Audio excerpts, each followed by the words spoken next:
안녕하십니까. 예수님의 토라와 시험 이야기.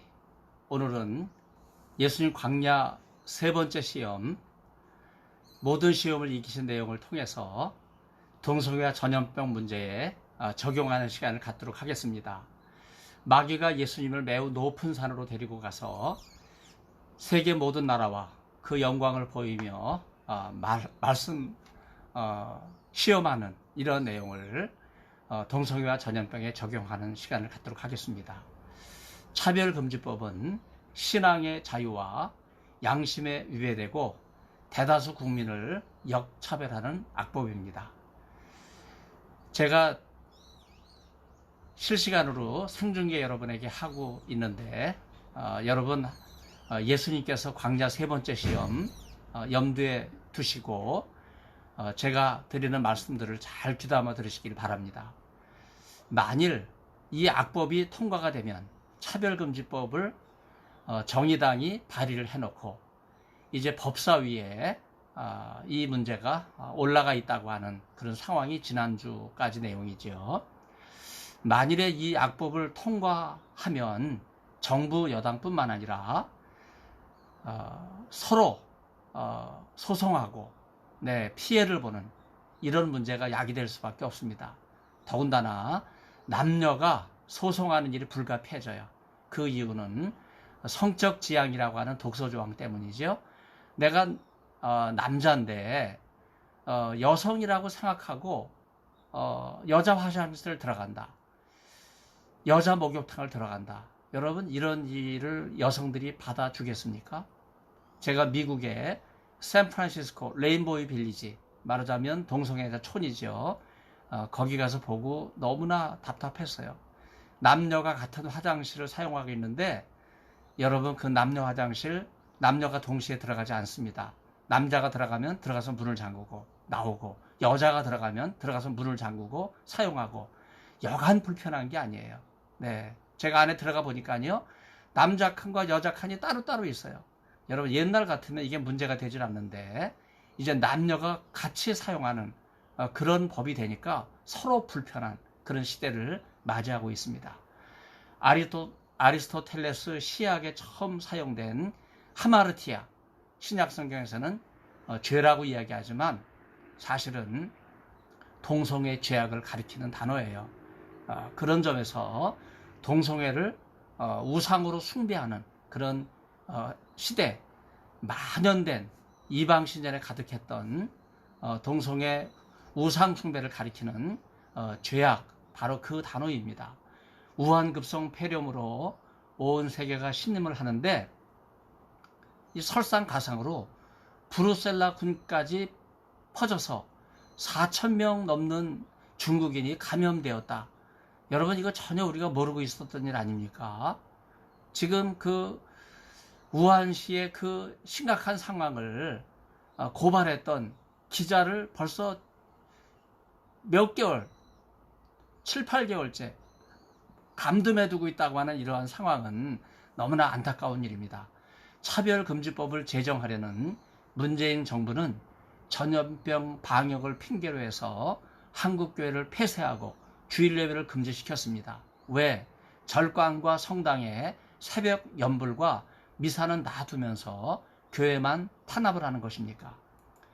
우한급성 폐렴의 확산 방지나 동성애 인권 논리는요, 현대인이 높은 산으로 가서 우상을 숭배하는 것과 같은, 그야말로 가정이든 사회든 우선시되는 가치를 제거하고 가정의 소중한 가치를 버리게 하는 이러한 잘못된 거예요. 여러분, 우상이 무엇입니까? 하나님 대신에 섬기는 것이 우상입니다. 전염병의 확산을 막는다면서 교회를 통제하고 동성애 인권을 옹호하면서 예배당에서 무지개 깃발을 휘날리면 여러분, 하나님보다 더 인간적인 것, 더 소중히 여기는 것, 바로 그것이 우상이 되는 거예요. 세 번째 시험에서 마귀가 예수님을 데리고 매우 높은 산으로 갔다. 그래서 그에게 세계 모든 나라와 그 영광을 보여주었다. 이렇게 이야기하면서 예수님을 시험하고자 했지만은요, 그러나 예수님께서는 단호하게 내가 만일 내게, 마귀가 한 얘기죠. 예수님을 향해서 경배하라 이렇게 이야기했을 때 예수님은 단호하게 이 사탄의 시험을 배격하십니다. 사탄이 이 모든 것을 내게 주겠다, 이거 거짓된 거거든요. 여러분, 천지를 하나님이 창조하신 건데 사탄은 천사와 마찬가지로 다 하나님 밑에 하나님을 바라보아야 되는 그런 존재에 지나지 않습니다. 마태복음 4장 8절의 높은 산은요, 산상설교와 변모사와, 마태복음 17장이죠. 그리고 마지막 예수님께서 부활하신 그런 높은 산에 비교될 수 있는 그런 장소이기도 합니다. 예수님께서 시험 받으신 광야는 다른 것이 아니라 여리고 인근의 높은 산, 우리가 시험산이라고 이야기해요. 실제로 그 장소가 그대로 남아 있습니다. 그리고 그 시험산에는요, 시험산 수도원이 있어서 예수님께서 광야에서 시험 받으신 그 현장을 그대로 지키고 있습니다. 왜 예수님께서 광야의 높은 산에서 시험을 받으신 것입니까? 광야는 하나님의 도움 없이는 살 수 없는 곳이기 때문입니다. 더구나 40일을 금식하신 예수님께서 마귀에게 시험을 받으셨으니 살 수 있는 길은 단 하나밖에 없습니다. 하나님을 의지하는 것 뿐입니다. 마귀에게도 예수님께서 하신 말씀, 여러분 좀 우리가 귀담아 들어야 돼요. 주 너의 하나님을 경배하라. 예수님이 마귀에게 이렇게 말씀하셨는데, 창조주 하나님께서는요, 마귀에게도 하나님이 되시는 거예요. 모든 주권을 가지신 분이시기 때문에 마귀까지도 부리시고 마귀는 그 하나님의 주권에 순종해야 되는 거예요. 마귀는 인간의 눈과 귀를 속이고 마음과 영혼까지 빼앗아서 이 세상에 마치 마귀에게 속한 것으로 착각을 하게 합니다. 예수 믿는 사람도, 주의 종이라고 하는 목사들도 세상 권력과 명예를 놓지 않으려고 한번 그 자리에 올리면요, 너무나 서글픈 참 안타까운 모습을 보여요. 여러분, 그 자리가 뭔데 그렇게 그걸 놓지 않으려고 온갖 수단과 방법을 가리키면서 그 자리를 지키려고 합니까? 여러분, 욥기 1장을 읽어보십시오. 하나님께서는 천상회의를 소집하실 때 천사들과 더불어서 마귀들도 하나님을 아련하면서 하나님의 존전에 나아가서 재가를 기다리며 머리를 조아리는 그런 모습이 나옵니다. 그때 마귀는요, 동방의 의인인 욥을 시험하지만 그 생명을 결코 건드리지 못하잖아요.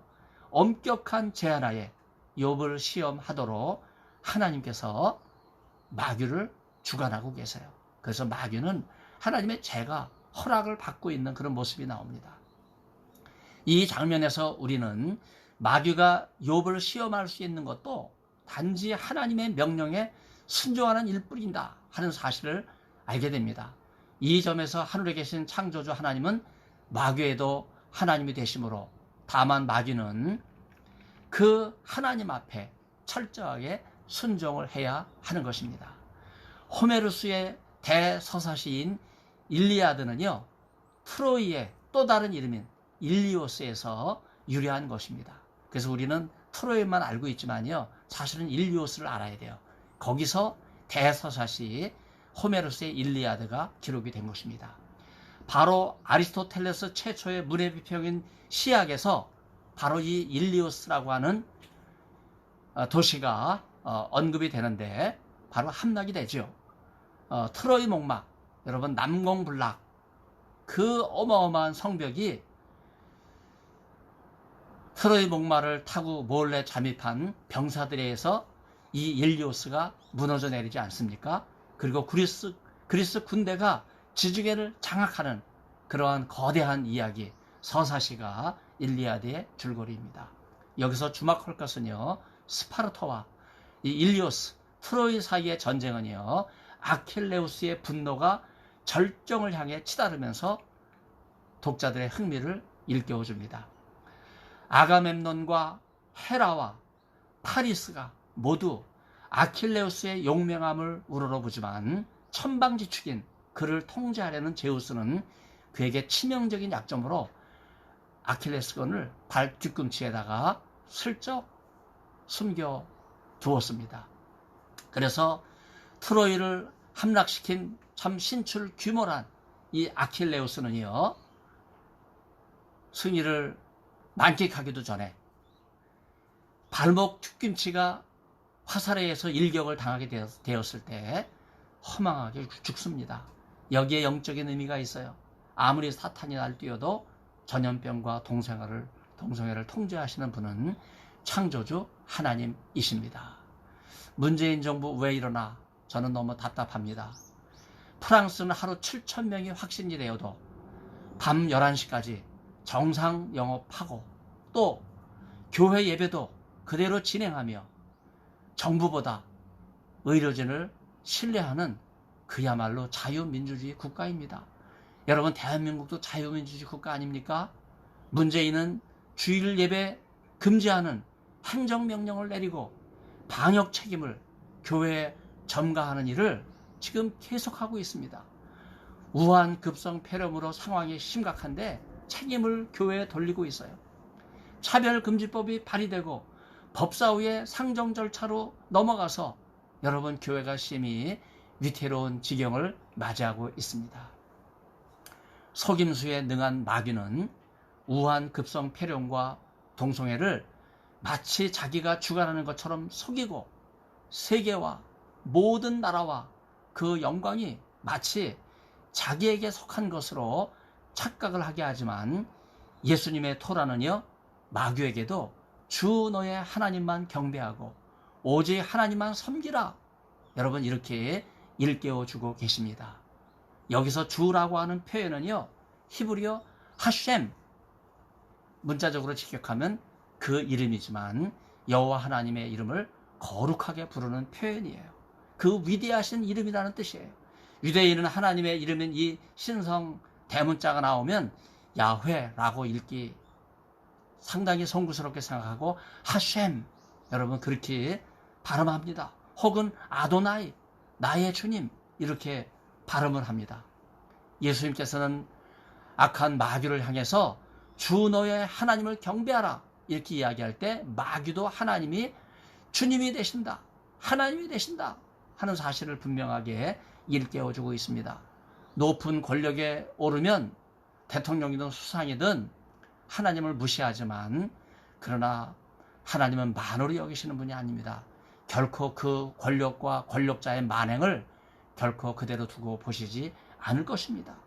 하나님을 경배하는 일은 여러분 성도의 임무만이 아닙니다. 대적자인 사탄도 이 세상의 권세를 잡은 위정자들도 마땅히 하나님을 두려워하고 섬겨야 한다고 하는 사실을 이 구절은 분명하게 일깨워주고 있습니다.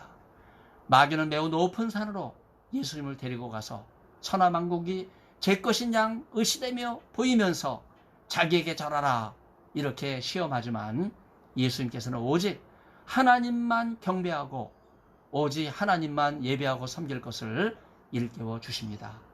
이런 놀라운 광경은 예수님께서 변모산에서 변화되실 때 제자들도 직접 목격하면서 초막을 지어 예수님께 드리러 가는 그러한 장면으로 연결이 됩니다. 제자들 여기서 초막을 짓겠다 하는 이 말은 우리말의 단수처럼 나오지만 그러나 히브리어 표현을 보면요, 이거는 복수예요. 수코트라고 하는 단어입니다. 이걸 히브리어 전공하시는 분들도 단수로 아는데 사실은 이게 복수지요. 수코트, 천막들이에요. 여러분 여기서 나온 게 유대인의 초막절이지요. 즉 하나는 주를 위하여, 하나는 모세를 위하여, 하나는 엘리야를 위하여. 적어도 이 변모 이야기에서는요, 초막 3개 복수의 스코트가 나옵니다. 여러분 제자들이 예수님만 위해서 이 단수의 수카, 초막이 아닙니다. 복수의 초막들이에요. 오직 예수님께서는 하나님만 영광을 받으셔야 하기 때문에 그들의 제안에 대해서 아무런 대답도 하지 않으시고 산에서 내려오십니다. 만일 제자들이 예수님을 위하여 단수의 초막 수카를 짓자 이렇게 제안하였어도 예수님께서는 조용히 산에서 내려오셨을 거예요. 왜 그렇습니까? 영광 받으실 분은 살아계신 만유의 주, 창조주 하나님, 여호와 하나님밖에 없기 때문입니다. 그래서 마귀의 시험은요, 하나님 이외에 다른 것을 섬기도록 눈을 돌리려고 하는 사람들의 눈과 귀를 버쩍 트이게 하는 거예요. 그 제자들이 변모산에서 주를 위해서, 모세를 위해서, 엘리야를 위해서, 여러분 거기서 빠진 게 뭐예요? 하나님을 위해서 초막을 짓자. 여러분 그 표현이 나오지 않은 것이 유감입니다. 너무 안타까운 거예요. 우리가 자칫 잘못하면요, 이렇게 우리의 삶 속에서 하나님을 대신하고 세상적인 권력과 세상 즐거움을 따라가는 경우가 우리에게 얼마나 많은지 모릅니다. 마귀가 천하만국을 보이면서 자기에게 경배하라 시험하면서 예수님까지도 이 땅에 있는 세상 나라에 굴복시키려고 하였습니다. 그러나 하나님의 나라는 이 세상이 아니라 하늘에 있습니다. 마태복음은 하나님의 나라를 말쿠투 샤마임 이렇게 부르지요. 곧 천국으로 부르기를 즐겨합니다. 하나님의 나라와 하늘나라는 동의어로 하늘은 하나님을 완곡하게 부르는 유대인의 어법이에요. 하늘 자체가 하나님의 거처라는 초자연적인 의미는 아니지만 하늘을 하나님을 상징하는 단어로 사용하는 것을 우리는 중요하게 기억해야 되겠습니다. 하나님의 나라가 하늘나라라고 하는 것은 하나님의 주권이 이 땅뿐만 아니라 하늘에까지 미친다고 하는 사실을 우리에게 보여주는 의미입니다. 그러므로 이 땅에서 미리 맛보는 하나님의 나라는요, 장차 메시아의 나라에서 누릴 영원한 하나님의 나라에 연결되는 것입니다. 여러분, 예수님의 말씀 이 본문에서 경배하다 하는 이 표현이 나와요. 주 너의 하나님만 경배하라 하는 이러한 표현. 이걸 마귀는 교묘하게 이용해서 내게 경배하면 이런 말로 이야기하죠.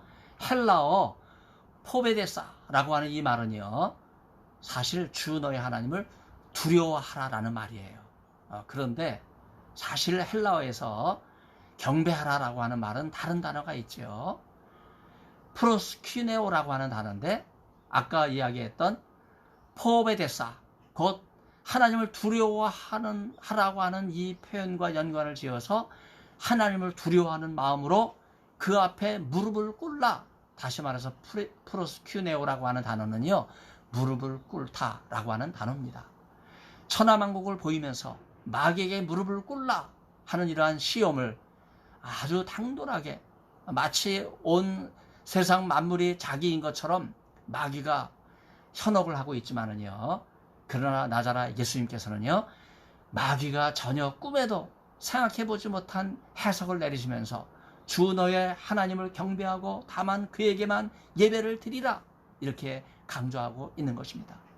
단지 무릎을 꿇는 것이 아니라 경배하고 예배하라고 하는 단호한 재해석을 통하여 마귀에게도 하나님이 되시는 여호와 하나님을 분명하게 인식하면서 마귀의 시험을 물리치신 것입니다.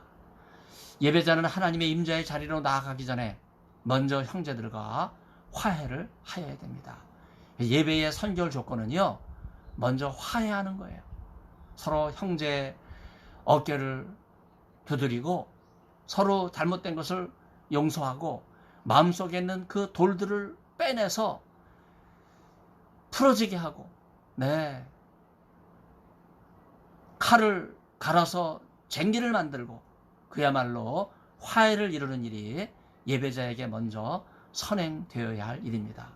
예수님께서는 성전에 제물을 드리러 가기 전에 형제와 먼저 가서 화목한 후에 다시 와서 예물을 드리라고 말씀하셨습니다.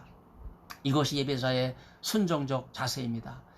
예배를 드리러 가는 예배자에게 예수님께서 먼저 화목하라 이렇게 가르치신 것은 이단과 이슬람과 동성애와 전염병의 악하고 거짓된 가르침에 현혹돼서 여러분 그것들에 관용하고 우선순위를 놓치고서 여러분 전염병 방역을 핑계로 하나님을 경배하는 일을 거부하고 교회를 폐쇄하고 주일 성수를 지키지 못하는 것은 이건 너무나 큰 죄악입니다.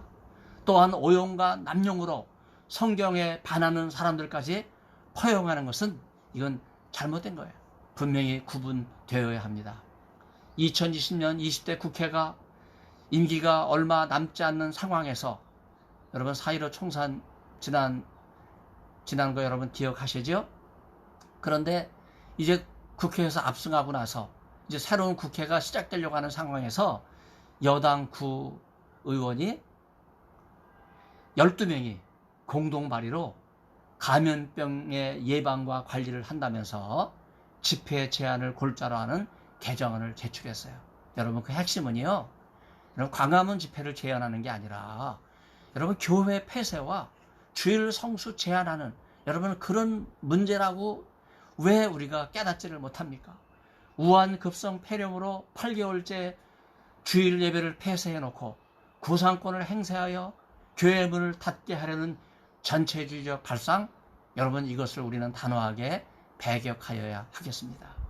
동성애를 인권으로 옹호하는 문재인 정부는 차별금지법을 제정하여 교회를 탄압하고 신앙의 자유를 제한하려고 합니다. 교회는 이러한 시험을 단호하게 배격하여야 하겠습니다. 예수님께서는요, 분명하게 말씀하셨어요. 기록된 바. 여러분 제가 몇 번 말씀드렸죠. 바로 이 기록된 바라고 하는 말은 구약성경 인용을 그대로 하는 거예요. 주로 너희 하나님께 경배하고, 바로 구약 신명기 말씀을 인용하고 있습니다. 하나님을 섬기는 대신에 전염병을 중시하는 것은 전능하신 하나님을 업신여기고 만홀히 여기는 것과 똑같은 행동입니다. 동성애를 인권으로 옹호하는 것은 하나님께서 창조하신 가정을 무너뜨리는 경솔한 행동입니다. 전염병과 동성애로 하나님을 멀리하고 교회 출석과 성수주의를 경솔하게 여기는 마음가짐과 행동은 참된 예배자의 올바른 모습이 아닙니다. 여기서 헬라어 동사로 번역된 이 경배하다라고 하는 동사, 제가 프로스큐네오라고 하는 단어라고 말씀드렸는데 무릎을 꿇다라고 하는 단어와 동일시된다고 말씀드렸어요. 하나님을 경배하다고 하는 단어는 사실 라투리오 명사 라투레이아 사실은 따로 있습니다. 그럼에도 불구하고 바로 하나님 앞에 무릎을 꿇는다고 하는 이 말은 하나님의 뜻에 순종하기 위해서 머리를 조아리는 겸손한 결단의 행동이라고 말할 수 있겠습니다. 과연 나는 참다운 예배자입니까? 과연 매주일 예배를 보는 것이 아니라 겸손하게 자신을 낮추고 무릎을 꿇고 여러분 하나님을 진심으로 경배하는 그러한 마음으로 하나님 앞에 부복하여 예배를 드리는 정말 순종의 모습 과연 우리에게 있습니까? 죄는 멀리하되 죄인을 용서하라는 가르침과 같이 예수의 말씀이 보여주는 것은 다름 아닌 사랑의 가르침입니다. 전염병과 동성애는 죄악을 멀리해야 된다고 하는 그러한 가르침을 주고 있음에도 불구하고 여러분 전염병에 걸린 사람이나 동성애자는 예수님의 사랑으로 긍휼히 여겨 여러분 그 죄를 무조건 회개하는 건 말이 안 되는 거예요. 그들이 죄를 깨닫고 회개하고 돌아와 용서를 구할 때 하나님의 준엄한 심판이 임한 것을 두려워하면서 용서를 구하도록 그 마음에 깨달음을 줘야 돼요. 여러분 그때 우리는 사랑으로 용납해야 합니다.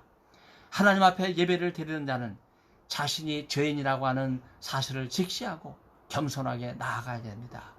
이때 죄를 지은 형제가 생각나면 서로 죄인이니까 서로를 용납하고 죄를 서로 고백하고 더 이상 죄가 인간의 굴레가 되지 않도록 인간이 죄의 사슬에서 지배를 받지 못하도록 하나님의 은혜를 구하게 해야 할 것입니다.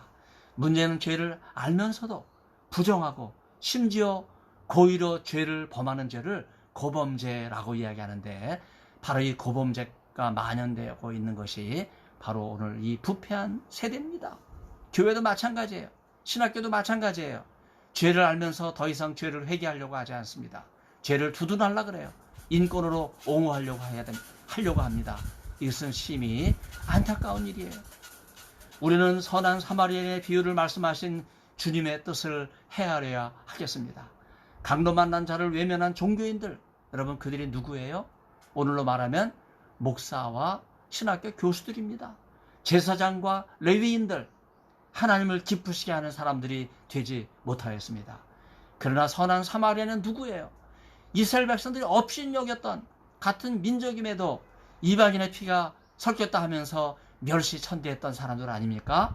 바로 강도 만난 자가 가장 필요로 하는 도움을 줬던 사람이 누굽니까? 누가 그 이웃이 되겠느냐?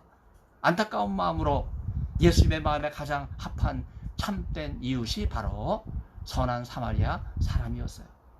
죄와 악에 샀을 뿐만 아니라 어쩔 수 없는 한계에 갇혀서 살아가는 우리 인생은 우리 주위에 얼마나 이런 이웃들이 많은지 몰라요. 여러분, 그들이 필요로 하는 내가 곧 예수님의 사랑을 실천하는 사람들이 되어야 됩니다. 내가 이웃을 선택하고 내가 결정한 사람들에게 다가가는 것, 이건 예수님의 선한 사마리아 뜻이 아니에요. 이웃이 나를 필요로 해서 내게 도움을 요청할 때 나는 선택의 여지가 없는 거예요. 그냥 무조건 그들이 필요로 하는 사랑의 필요를 채워주는 것이 예수님의 사랑입니다. 예수님의 사랑은 나로 하여금 모든 사람의 이웃이 되게 합니다. 이웃 사랑에 관한 예수님의 말씀은 여러분, 이 다음에 우리가 예수님의 산상 평지 설교에서 다룰 것이기 때문에 오늘은 예수님의 시험 이야기, 마지막 시험 이야기에 초점을 두기 때문에 제가 생략하도록 하겠습니다. 이 시험 이야기에서 사랑으로 서로를 용납하고 서로 지체가 되고 이웃이 되어 오직 하나님만 섬기는 예배자가 되었다. 여러분, 이 예배자는 누굽니까? 하나님으로부터 내가 예배를 통해서 은혜와 사랑을 깨달았으면 그 사랑에 보답하는 사람이 되어야 되는 거거든요. 그 은혜와 사랑에 감격해서 나도 예수님의 사랑을 실천하는 그런 사람들로 변화되어야 한다 하는 그런 말씀입니다. 하나님께서는 마귀에게도 주 너의 하나님이 되신 것처럼 천사보다 조금 못하게 하시고 조금 못하게 지음받은 존재인 우리 인간은 서로 사랑함으로써 오직 하나님 한 분만을 섬기는 참된 예배자가 되어야 합니다. 예배자는 죄는 미워하되 죄인을 사랑하시는 예수님의 한량없는 사랑을 본받고 우리 각자의 죄가 깨닫고 회개하고 용서받은 것을 기억하면서 우리를 지으신 그 사랑의 하나님 앞에 우리도 온전하게 나가야 돼요. 사랑으로 섬기는 사람들이 돼야 됩니다.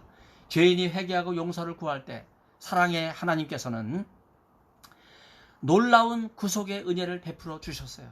그래서 이 세상에서 천국의 삶과 기쁨을 맛보도록 살아가게 하셨습니다. 마귀가 예수님을 시험하였지만 모든 마귀의 시험 때마다 예수님께서 공통적으로 하신 말씀이 있어요. 바로 그것이 예수님의 육성으로 하신 첫 번째 말씀인데 놀랍게도 다른 것이 아니라 구약 성경을 인용하신 형식구인 기록된 바라고 하는 표현입니다. 하나님 말씀으로 이기신 예수님께서는 마지막 시험에서도 기록된 바 오직 하나님만을 예배하며 섬기라 이렇게 일깨워 주십니다. 마귀를 물리치신 예수님, 예배하다라고 하는 이 헬라어 동사는요, 우리가 항상 예배에 너무나 중요한 말씀으로 기억해야 돼요. 흔히 레이투르기아, 이걸 예배라고 생각하지만은요, 제가 전문적인 용어를 말씀드려서 죄송합니다. 그런데 예배라고 하는 단어는요, 라트레이아라고 하는 단어가 따로 있어요. 사실은 이 레이투르기아는 섬김이라는 뜻이에요. 예배를 섬기고 봉사를 섬기고 교육을 섬기고 선포를 섬기고, 그래서 이 섬김 레이투르기아가 이 가운데 있고, 예?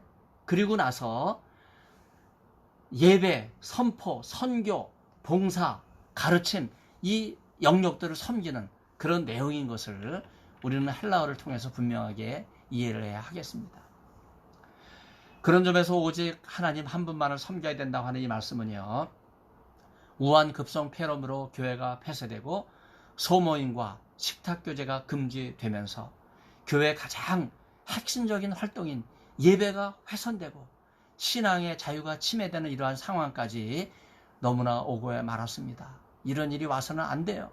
여러분, 종교의 자유와 신앙의 자유는요, 여러분, 문재인 정부가 헌법의 가치이기 때문에 이걸 절대 훼손하면 안 되는데 너무나 방역을 핑계로 해서 이런 일을 아주 사소롭게 다루는 것은 너무나 안타까운 일입니다.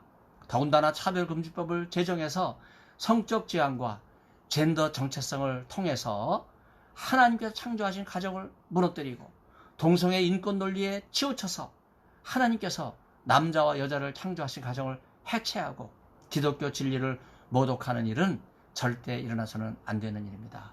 올바른 예배의 회복은 이런 시험과 위기의 현장에서도 굴하지 않고 무너진 재단을 수축하고 예수님께서 교회의 머리가 되시고 가정의 가장이 되시도록 제자리를 잡게 다시 하나님을 하나님의 자리로 돌려드리는 이러한 위대한 행동입니다.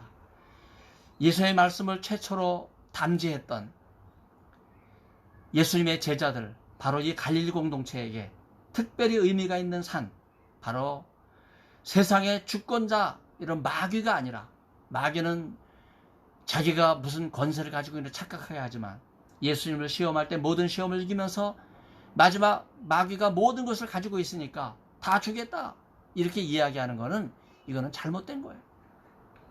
아리스토텔레스 시학 제13장, 여러분 무려 오이디푸스를 2차례나 언급하면서 행복을 비극으로 바꾼 인간의 무책임한 모방과 감정을 비판하는 이러한 내용을 저는 너무나 귀하게 여러분에게 소개하려고 합니다. 오이디푸스 컴플렉스라고 하는 말 여러분 들어보셨죠? 인간의 욕망과 탐욕을 앞세워서 가정까지 무너뜨리는 거예요.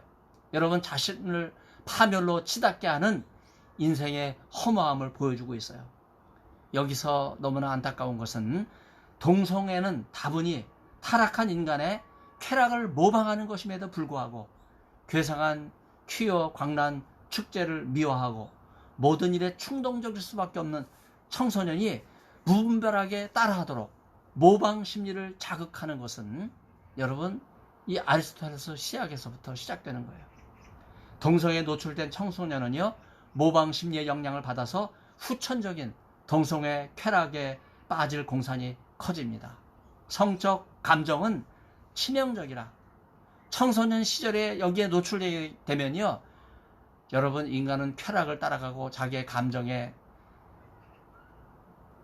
매달릴 수밖에 없는 존재이기 때문에 이때 싹튼 인간의 이 동성애 감정은요 오이디푸스 컴플렉스를 이기지 못하게 해서 인간은 환경의 영향을 받는 존재이기 때문에 성적 본능과 시험을 이기지 못하고 타락하게 되는 그야말로 청소년의 앞날과 미래가 암울해지는 여러분 이것을 저는 너무나 걱정하고 있는 것입니다. 광야와 같은 세상에서 동성애의 모방과 전염병의 집단 감정을 이길 수 있는 길은 오직 성령의 능력밖에 없습니다.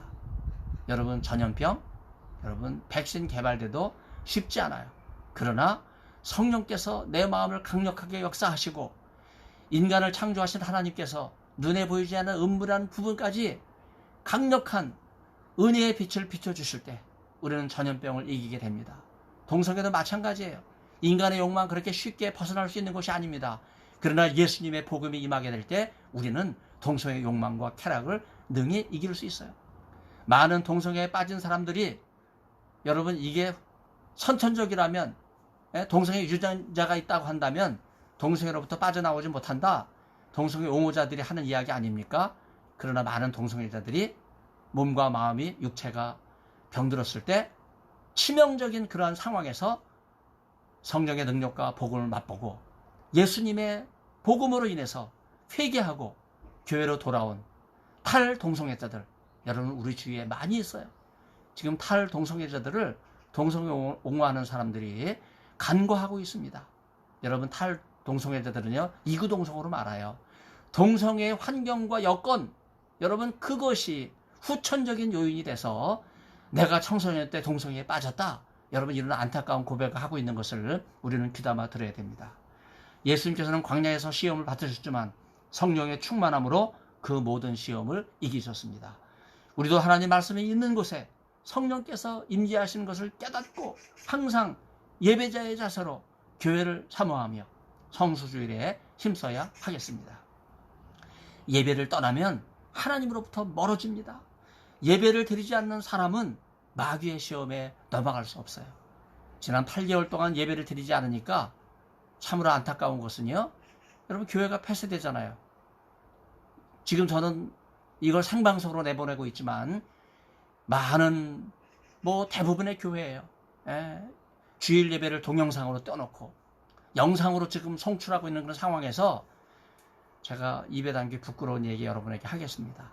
이제 8개월 동안 지나니까요, 목사들 스스로 편하다는 거예요. 예, 주일날 딴짓하는 거예요. 여러분, 이런 일이 일어나서는 안 됩니다. 여러분, 하나님은 온 마음과 정성과 뜻을 다해서 여러분 주일 하루만 예배드리는 것이 아니라 주 7일 아침, 점심, 저녁으로 항상 하나님의 임재를 깨닫고 예배자의 마음으로 나아가는 것이 참단 예배의 진정한 모습 아니겠습니까? 출애굽한 이스라엘 백성은요, 종살이하던 애굽의 풍요를 그리워했어요. 가난한 정도가 아니라 절대 빈곤의 광야 생활이 이스라엘 백성에게 지푸라기도 배당하지 않은 채 벽돌을 구워야 했던 애굽의 풍요, 여러분 끔찍했던 일인데 그것을 동경한다. 여러분, 이거 있을 수 없는 일 아니겠습니까? 피라미드 초기 단계인 조세르의 계단식 피라미드를 보면 바로 이스라엘 백성들의 이 심각한 노역을 상기시켜주고 있어요. 멤피스에 있는 조세르 이 계단식 피라미드, 지금 그 거대한 피라미드의 초기 단계라고 말할 수 있는데, 이게 축대가 땅에 묻혀 있거든요. 그 발굴한 걸 가서 이렇게 보니까요, 아직 그 발굴 중인데 지푸라기로 이겨져 있는 벽돌, 이런 계단 형태가 피라미드로 발전된 것을 확인하게 됩니다. 집을 엮어서 만든 벽돌이 쌓여 있어요. 이스라엘 백성들이 고센 땅에서 노역에 동원되게 되었을 때 지푸라기도 주지 않고 람세 2세의 국고성을 쌓게 했다고 하는 이런 이야기는 이스라엘 백성 노역이 얼마나 심했다 하는 것을 알려주고 있는 것이죠. 그럼에도 불구하고 여러분, 광야 시험이 고되다고 해서 애굽의 풍요, 여러분 끔찍했던 종살인데 여러분 그걸로 되돌아가려고 하는 것이 바로 인간의 모습이에요. 인간의 욕망도 마찬가지입니다. 동성의 쾌락이 너무나 짜릿하기 때문에 그 쾌락을 벗어나지를 못하고 계속해서 동성의 쾌락에 맴돌다 보면요, 자기도 모르는 사이에 육체와 영혼이 망가지게 돼요. 여러분, 염환섭 원장 아시죠? 말기 환자들, 여러분 다른 환자들이 아니에요. 동성애로 학문이 망가진 그 환자들을 돌보는 의사이시면서 목사님이세요. 여러분, 복음 전도자입니다. 차별금지법 제정을 정말 일선에서 맡고 있는 뜻있는 분들이 많이 계신데 여러분, 이 일에 관심을 갖고 기도해 주시기를 바랍니다. 고통 속에 수렵한 이스라엘 백성이 광야의 시험을 이기지 못하고 다시 애굽으로 돌아가려고 불평하는 것, 여러분 결코 있어서는 안 되는 일입니다. 근데 이런 불평과 원망이 지금 우리 정부에서 반복되고 있지 않습니까? 예, 국민들의 원성이 지금 자자한데 높은 권력에 있는 사람들은 이걸 몰라요. 12년 전 2008년 금강산 하금강 인근 바닷가에서 우리 국민이 북한군에 의해서 사살되는 일이 일어났는데 2020년 9월 24일 연평도의 어업지도선에 있던 우리 공무원을 다시 북한군이 총격을 가해서 화장을 했다 그래요. 그야말로 천인 공노할 일이 다시 벌어졌습니다. 1976년 판문점 여러분 도끼 만행 사건 기억하시지요?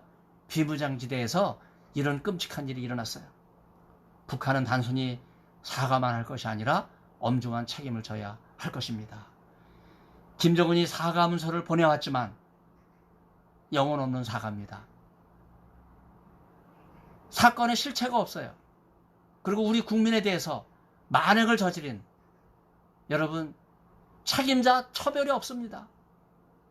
우리 군 당국과 문재인 정부도 사실 이 문제를 언급했어요. 그러나 실제로 보면요, 충돌되고 숨기는 부분들이 많이 감지됩니다. 우리나라도 자유민주주의 국가로서 김씨 3부자를 우상시하는 북한과는 분명히 다르지 않습니까? 이런 일로 제2의 세월호 사건처럼 대통령의 7시간 행적이 지금 의심받고 있는 것, 저는 너무나 안타까운 일이라고 생각합니다. 우리 군도 47시간 동안 부적절하게 대응했다. 여러분, 왜 이런 오해와 문제 제기를 받아야 하겠습니까? 낱낱이 국민이 이해할 수 있도록 이 문제는 정부 당국이 풀어줘야 됩니다. 왜 김정은은 두둔하고 문재인은 감싸려고 합니까? 잘못했으면 사과하고 단호하게 책임을 묻고 용서를 구하면 될 일이지 왜 감추려고 합니까? 여러분, 권력 그렇게 길지 않아요. 문재인 정부도 2년밖에 남지 않았습니다. 여러분, 권력은 이양되는 거예요. 지금부터 국민 무서워해야 하겠습니다. 나자렛 예수님께서 광야의 시험산에서 마귀의 시험을 물리치신 것이나 변모산에서 제자들의 제안을 물리치신 것이나 모두 동일한 의미가 있습니다. 오직 영광의 대상은요, 눈에 보이는 마귀가 아니에요. 눈에 보이는 권력이 아닙니다. 여러분, 권력은 사라져요. 마귀의 시험 얼마 가지 못합니다. 사람의 눈속임만 하는 거예요. 여러분, 마귀가 세상 만국 자기 거라고 이야기하는 거, 이거 허무맹맹한 주장인데 여러분, 여기에 넘어가는 것이 인간의 연약한 모습이에요. 마귀나 제자들, 우리는 단호하게 시험을 배격하고 천지를 창조하신 하나님께서 모든 것을 주관하고 계신다고 하는 사실을 분명하게 예수의 말씀을 통해서 깨달아야 하겠습니다. 그러므로 마귀를 포함해서 모든 피조물은 하나님만 경배하고 예배하고 섬겨야 되겠습니다. 그래서 우리나라 위정자들도 국민을 두려워하고 또 하나님께서 주신 권세를 소중하게 여기면서 이제 남은 기간 동안 국민의 충복으로 정말 정직하고 깨끗하게 주어진 임무에 최선을 다하고 여러분, 교회 신앙의 자유를 훼손하는 일을 더 이상 하지 않도록 이번 주부터 주일 성수 보장해 줄 수 있기를 간곡하게 부탁을 드립니다. 경청해 주셔서 진심으로 감사를 드립니다. 다음 시간에는 예수님의 시험 이야기 추기도 굉장히 중요한 건데 시험 이야기 마지막 내용으로 여러분에게 소개해 드리도록 하겠습니다. 감사드립니다.